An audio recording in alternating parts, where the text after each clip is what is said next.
Daar's baie dinge wat 'n mens uniek maak. En daar's baie eienskappe wat ons anders maak as enige ander wese op aarde, maar ek wil veral op twee eienskappe fokus. Die eerste is dat 'n mens slim is. Mense het die vermoë om te kan redeneer. Mense kan dink, mense kan slim raak oor goeters. Die tweede eienskap is dat mense nuuskierig is. Mense wil meer uitvind. Hulle wil graag nog weet. Hulle wil uitvind wat sit agter hierdie waarheid wat ek hier voor my het. En hierdie twee eienskappe is die basis van alle wetenskaplike navorsing. Ek meen, daar's universiteite en colleges en skole en almal is heeltyd besig om te probeer verstaan, om te probeer redeneer, om te probeer uitvind, want mense is slim en mense is nuuskierig. Nou vat ons hierdie twee eienskappe en ons kyk 'n bietjie daarna, hoe pas dit op ons godsdiens, op ons verhouding met God, op ons Bybel, op die manier wat ons na die Bybel kyk, hoe ons die Bybel hanteer. En aan die een kant is dit nou wonderlik. Ek bedoel, as mense die behoefte het om oor die Bybel te dink en meer uit te vind en navorsing te doen en beter te verstaan en God beter te verstaan. Dit noem ons teologie, die leer oor God. Om diep te gaan kyk, wie is God en hoe werk God en wat doen God.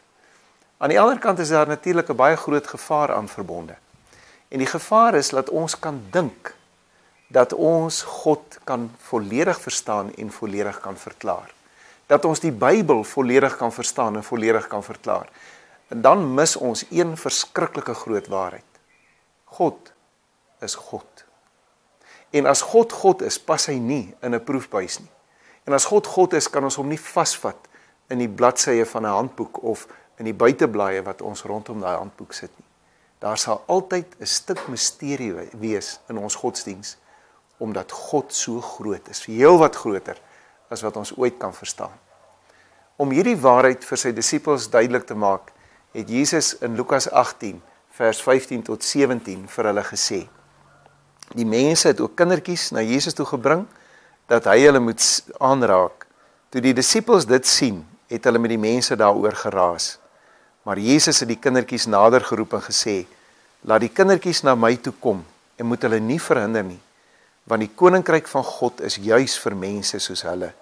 Dit verseker ek julle, wie die koninkryk van God nie soos 'n kindjie ontvang nie, sal daar nooit ingaan nie. Hoor julle? Hoor julle, as Jesus sê, die koninkryk van God is juis vir mense soos hulle. As Jesus sê, wie die koninkryk van God nie soos 'n kindjie ontvang nie, sal daar nooit ingaan nie. Hoor julle? Wat bedoel hy daarmee? Sien, dit gaan oor kinderlik glo. Dit gaan oor 'n kind wat eintlik sê, ek verstaan nie alles wat om my aan die gang is nie. Ek het nie volle begrip van die volle werklikheid nie. Maar ek verstaan genoeg dat ek met my hele hart daarop kan vertrou. En dit is wat die Here van ons verwag. Hy verwag van ons dat ons kinderlik in hom sal glo. Jy hoef nie jou denke en jou manier van jou integriteit van jou verstand en van redenasie prys te gee om 'n toegewyde gelowige te wees nie. Ek het al met iemand te doen gehad wat gesê het, kyk, as ek met die kerk en met godsdienst te doen het, dan skroef ek my kop af en sit ek dit onder die bank. Dis nie nodig.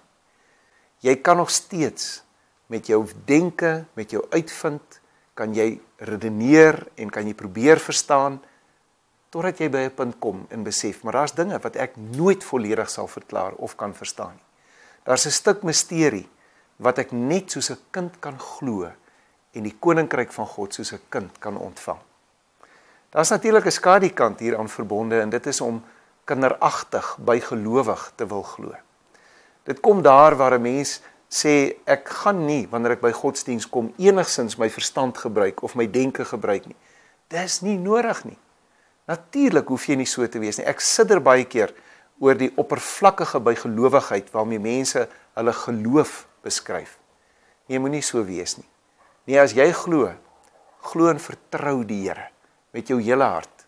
Baie dinge sal jy nooit verstaan in jou lewe nie. Hoekom gebeur slegte goed met goeie mense? Presies hoe groot is God? Presies hoe wonderlik is die omvang van al sy werk? Jy sal dit nooit kan verstaan. Maar as genoeg wat jy kan verstaan, dat hy jou Vader is, dat hy jou lief het, wat Jesus vir jou aan die kruis gedoen het. Daaroor hoef jy nie te twyfel nie. Jy kan met volle sekerheid daarop vertrou. Dankie tog dat wanneer ons getuig, ons dit kan doen. Dat ons kan glo in 'n groot bonatuurlike God wat met sy liefde, met sy krag in mense se harte kom werk en nuwe lewe vir hulle bring. Kom ons getuig terwyl ons glo, nie redeneer nie, soos kindertjies in die wonder van 'n wonderlike Here. Kom ek bid vir julle. Here, baie dankie vir die voorreg wat ons het om 'n groot God soos U te kan aanbid. Dankie dat ons genoeg van U weet om met volle sekerheid onsself op U te kan werp. En Here, dan weet ons, daar's dinge van U wat so misterieus is, so diep is, so heerlik is, dat ons dit nooit in ons eie definisie sal kan saamvat nie. Help ons om dan volledig op U te vertrou soos 'n kind, kinderlik te glo.